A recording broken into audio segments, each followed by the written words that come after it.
I live in Duluth, and I got reasons. Lake Superior is a big one.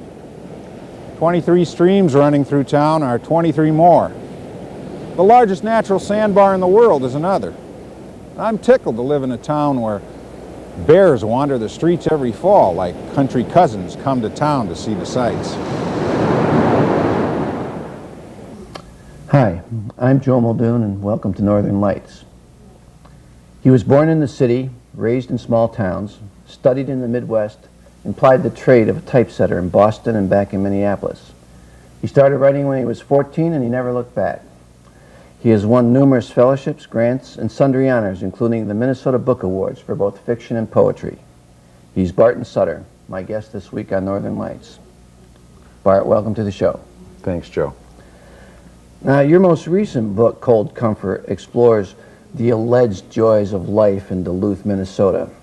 Now, you yourself called Duluth, and I quote, the last outpost on the northernmost edge of the middle of nowhere.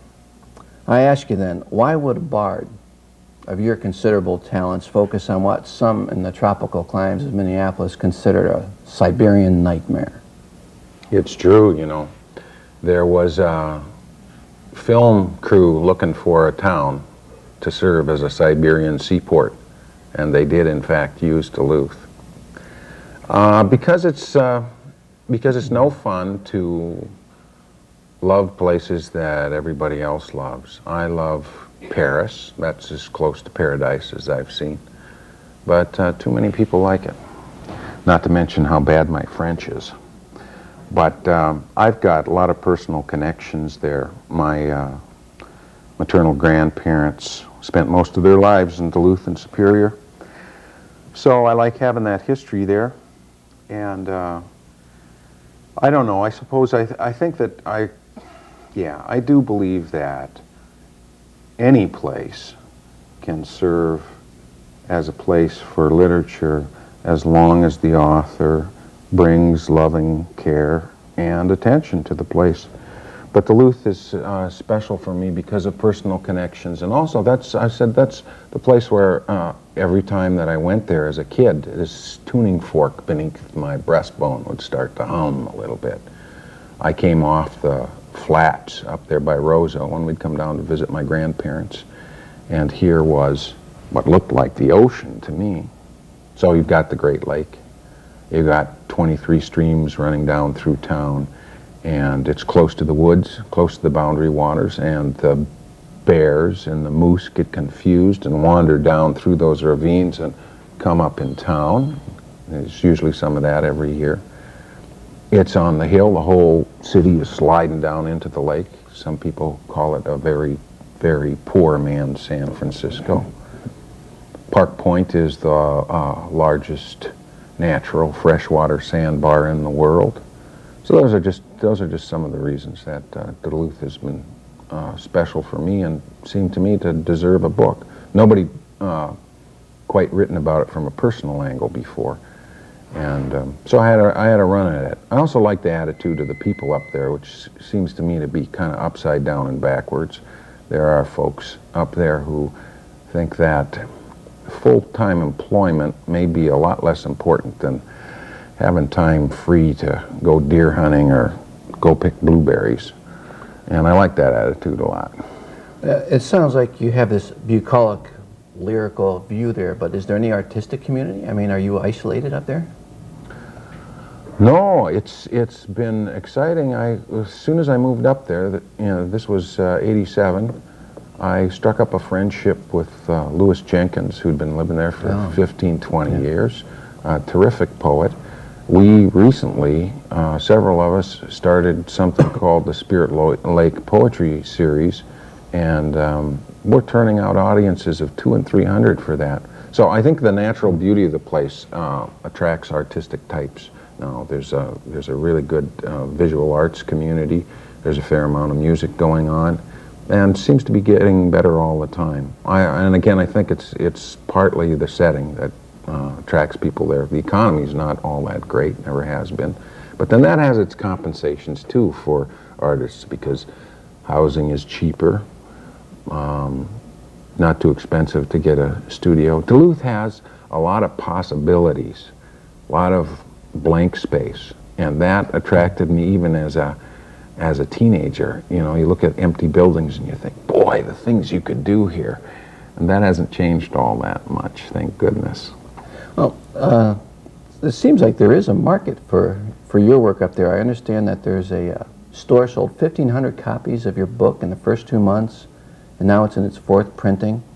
And you don't have a big marketing engine behind this book, right? It's a solid, but it's a university press. How do you explain this? I mean, what's going on? People don't buy poetry. And people don't buy that much poetry, but the prose helps, I think. You know, people are less afraid of that. And here was this collection of essays. I'd like to explain it as sheer genius on my part. I've heard that. But I think that the truth is there had been guidebooks, there had been picture books on Duluth and the North Shore, but there hadn't been much in the way of a personal response to the place. And I wasn't aware that people had written about even some of the obvious things, in prose anyway, such as the aerial lift bridge and Park Point and what's it like to live on a hill like this. You know, a hill that's steep enough to conduct a ski race on. And so the folks in Duluth and the folks that have ties to Duluth, I think, were eager. You know, you like to see your own place named.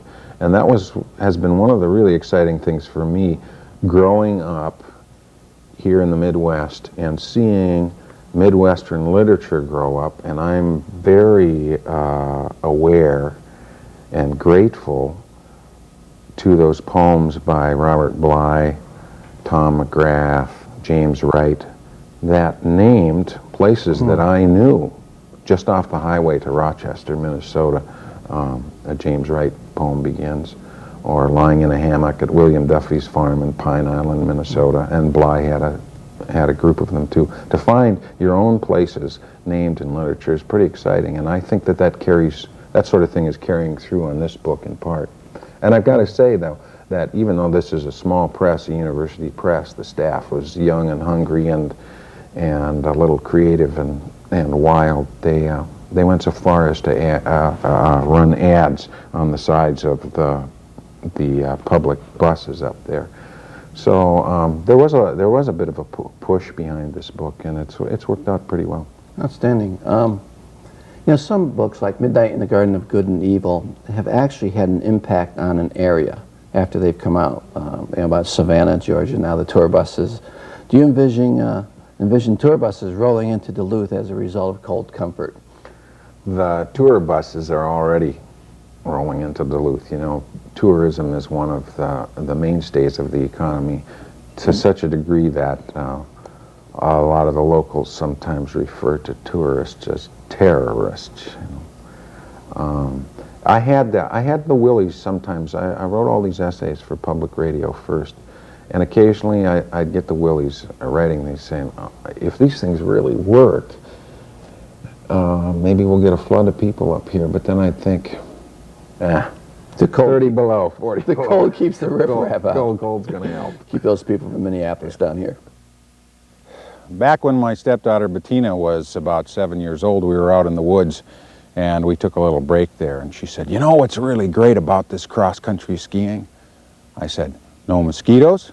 She said, no mosquitoes, that's a good thing. But you know what's really great about it? I said, what? She said, you don't have to worry about bears. They're all asleep. Yeah, the sense of home. You have a poem called Homing, and in your intro to Cold Comfort is very much talking about the sense of place and sense of home. You have a theory of homesickness, don't you? Yeah, this is an old idea of mine. I remember even in grad school I called my creative thesis, I entitled that Homing, and there were poems even before that. And so maybe it's a personal obsession or theme of mine. But the idea, you know, most people when they think of homesickness, that's for kids. That's what kids get when they go away from camp. And it's an idea that's dismissed. I think there's another approach to that. A friend of mine, a professor of philosophy, once told me that she thought that the fundamental philosophic question was not truth or justice or something like that, but whether human beings could truly feel at home in the universe. What is that? What is homesickness anyway, in the end? I suppose it's a longing for a place and a longing to belong somehow. So I think it has to do with community. I think it has to do with history and tradition, all of which we lack in this particular country. I got the idea that I think most of us in this country kind of continually suffer from a low-grade form of homesickness. We're almost all immigrants. Even the Ojibwe moving into the Midwest, they came in from the East, so I don't know how many generations back we go. But I grew up hearing these stories about the old country, which became kind of legendary in my own head as a kid. And I was a preacher's kid who moved around from one small town to another. I lost my mother when I was young. So there was, on my part, there's a real feeling of something missing. Well, something happened for me every time I'd come to Duluth. There was a feeling that this is right. Why am I out here wandering the world? This is the place where I really ought to be. Well, it took me half my life to figure it out, so I could stay there. But people who knew me noticed a difference, a change in my personality. I'm normally a little bit reticent and shy, and here I was talking to strangers on the street. So there's a feeling at last that this is right, this is the place to be. And I know that place is not necessarily an issue for a lot of people. And a lot of people are willing to just follow the money, so to speak. Where's the good job going to be? But it didn't work out that way for me. It was very important to be in the right place, and it's at least 50% of what contributes to my relative happiness here in my very late 40s. Well, this ties in with another issue. I came across your essay on Lake Superior as God, which fits with your sense of Duluth as a almost final destination. You know, they can bury me here. But you're treading on some dangerous ground there, aren't you? Yeah, I've been castigated a time or two for as well you might. for calling the lake itself God. Maybe it's a non-Christian view. Maybe it's a more pagan view. But what I had in mind there, I guess, was the idea that this lake looms so large in everybody's consciousness up there. I heard a painter, local Duluth painter, say that if you're an artist in Duluth, you're either painting the lake or you're not painting the lake. You got to make a decision about it. A friend of mine, a banker, shortly after she moved to Duluth, got a chance at a promotion, but it meant that she was going to have to move away. And we were talking about this at her house, and she said, I can't take it. I can't take the promotion, because it would mean that I'd have to leave the most important thing in my life. And I'm thinking, well, what's the most important thing in her? Your family? Your husband? What's the most important thing in your life? And she turned and pointed out the picture window at the lake and said, that. Having lived for several years beside the shining big sea water, I've decided that Lake Superior is God. Does that seem blasphemous? Any human view of God is bound to be imperfect, but the way I see it, the image of Lake Superior is a lot less insulting to the Supreme Being than the more conventional picture of a gray beard in bathrobe and sandals. Gazing out over that great body of water, dizzied by the incense of spruce and balm of Gilead, I had what the psychologists call an oceanic experience. This might be described as a semi-mystical state in which time slows down to zero and the boundaries of the self dissolve. To put it very poorly, I felt one with the universe. I felt grief, relief, melancholy, peace, and excitement all at once. Whatever that experience was in fact, it felt religious, and Lake Superior has been sacred to me ever since. Here's to Lake Superior, great interior ocean, misty as a memory, deeper than a dream. What mood do you like that lake in the most? I mean, it can be a terrible, vicious storm generating body of water.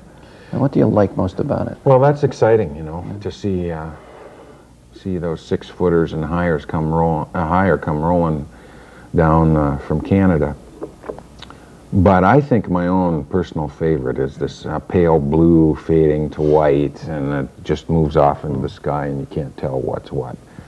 But the thing that I really like about the lake, and I've heard people from elsewhere comment on this too, saying, you know, the light's different every day. The lake is different every day. It keeps changing. Not much of a tide there, but the colors keep changing all the time. And the distant shore, you know, today you're just seeing pieces. The next day there's something different. So the changeability in itself is fun. It's deep winter now, and I am playing Finlandia.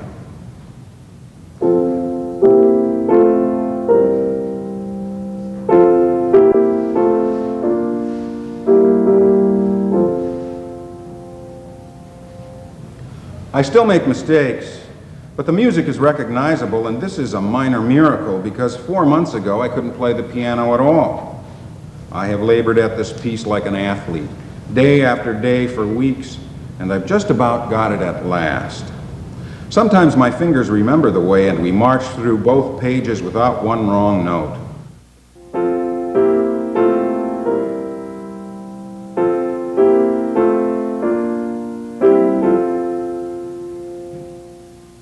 Finlandia quickened my heart and stirred the hair on the back of my neck. Finlandia made me both happy and sad. Finlandia made me proud of my Scandinavian ancestors. On great lone hills, the lyrics began in the version sung by the Tabernacle Choir. On great lone hills where tempests brood and gather. For a melancholy teenager, this was perfect poetry. And even today, when I sit down and strike those first 4 chords, I see Nordic landscape. Well, you've written poetry, fiction, you've had a play produced, and now you're into essays and radio commentary. A savvy marketer would say, Bart, I mean, you're going to confuse your audience. You know, you're jumping around too much. What do you think about that, and what do you like about doing all these genres? I suppose I keep changing because I'm confused myself. But when I was a kid, you know, in my teens, I thought about writing. I knew early on that this is what I wanted to do somehow. But I thought I'll just do it all. You know, I'll do novels and histories and poems and songs, and I should be able to do it all. And to some degree, growing up has been a process of discovering what I can't do. I found out at 35 that I was not a novelist, and it was a crushing blow because that was going to be the moneymaker, you know. I started out as a poet, and I think I'm a poet at heart. And that's the thing that I keep coming back to. But poetry broke my heart. I invested so many dreams in poetry, that with each book I thought, this is the one, that's going to get me a reputation and money and women taking tickets outside my door, all those youthful dreams that boys have, and invest in their occupation. I think a lot of boys do that. And each time a book would come out, of course, that wouldn't happen. Somebody's compared publishing a book of poems to dropping a feather into the Grand Canyon and waiting for the sound. So I ventured off into other things just because I couldn't go on. And I also had these different impulses. I wanted to do more storytelling. I wanted to get more character development than I could manage in a page or two on a poem. So that's the explanation, I guess. I wrote a book of stories, and it did all right, and I was satisfied with the results. But then I looked back on it later and said, I tortured those things into existence. You mean My Father's War? Right. I had outstanding pieces. Thanks. Thanks. But they were an awful lot of work for me compared to poetry. When the opportunity came up to do essays in my 40s, really, first time I took this on, I felt again, as I had with poetry, like a goose on the water. This was natural for me. When you switched into essays, I remember I was looking at Mencken and who's that marvelous New York Times writer who wrote Elements of Style? Strunk. Strunk and E.B. White. Yeah. Did you look at any of the essayists? That was one thing we studied in school, was the structure of these essayists and what really worked. Was it natural to you? Well, I'd read some of those famous essays, of course, and Love, Once More to the Lake by E.B. White. But really, I was bounded. I was doing these for radio, and I was bounded by the limits of radio. I had 4 to 6 minutes to get something done. That's right. So in some ways, I brought the experience that I had picked up writing poetry and fiction to those essays, and it felt like I could do other things besides. I mean, if you're writing essays, it feels familiar. An essay like that for radio, you're working in a tight space, and I was used to doing that with poetry. But there's also room in there for quick character sketches, so I could bring some of the narrative things that I had learned, narrative techniques and strategies that I had learned writing fiction. Plus, in an essay, you get to think a little bit. You get to think out loud. And it wasn't long working on radio when I wanted to fool around even a little more, sing a little bit in the middle of the piece, imitate the horns on the aerial lift bridge and that sort of thing. So it was fun. You have been doing more stage stuff in the past few years. I know this isn't new to you. You and your well-known musician brother Ross had done plays with your grandmother about 10 years ago, right? Yeah, we brought her on stage one time, anyway. Yeah. To get a group of musicians and an audience together, how's that different from just being the lonely, soulful, isolated, depressed, one-room poet? It's lovely. It's lovely. It feels like you're really finishing the work and delivering, and then you get something back. I know that there are writers who are shy and retiring and would just as soon not get up in front of an audience. I suppose it goes back to my boyhood as a preacher's kid, in part. Like to get up on the stage, I'm pretty comfortable with that. And coming out of that churchy background, my brother took the music, I took the words, and we really enjoy putting those halves together. And it's writing has always been for me a really oral kind of thing. So that even, say, writing the fiction, I read the pages aloud. Really enjoy that. Somebody said once, I think, that poetry is musical thought, language that wants to be music. I like that close relationship, and I like delivering it to an audience. Rita, Rita, Blanca, Hesten Meter Blanca, was skal du rida, jag ska och fria till en liten middag. The river whispers the way my grandmother used to talk to herself. I lean against a tree and listen. When I open my eyes, my frozen breath waits in the air, ready to break into speech. Ahead in the path, tattered birch bark, pages torn from a book. I have forgotten the language in which the story is written, but I know the story by heart. I shrug my shoulders, shift the weight on my back. My feet read the braille of the path I follow. I know this story. It ends in fire, food, all the old friends. You read really well, you know, and you might think that cold comfort wouldn't work that well in the written form. Excuse me, but I find it reads real well. But do you think you take it to the next level when you're there reading it?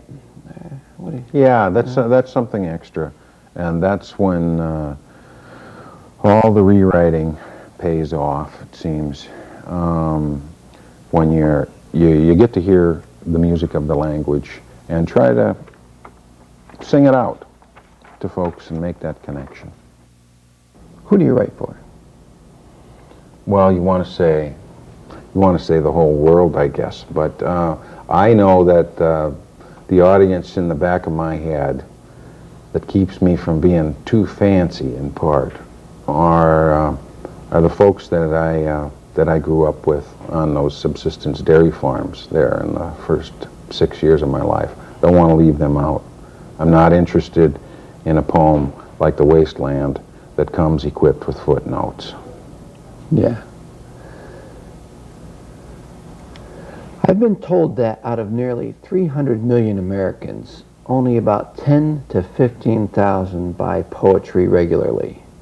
Now, with numbers like that, it seems like you are in need of some serious career counseling. What do you think of those figures, and what do you do about it? How do you make it as a poet and a writer? Yeah, I think those figures are probably pretty close. You know, a good volume for a small press publisher sells 1,200 copies, something like that. But I think that writers have to write. I think that poets have to write their poems. Otherwise, you know, it wouldn't make sense. Certainly economically it doesn't make sense.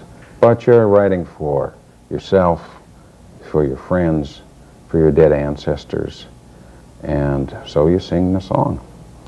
Well, you've got one solid customer here. Thanks Joe. a lot, and thank you for watching Northern Lights.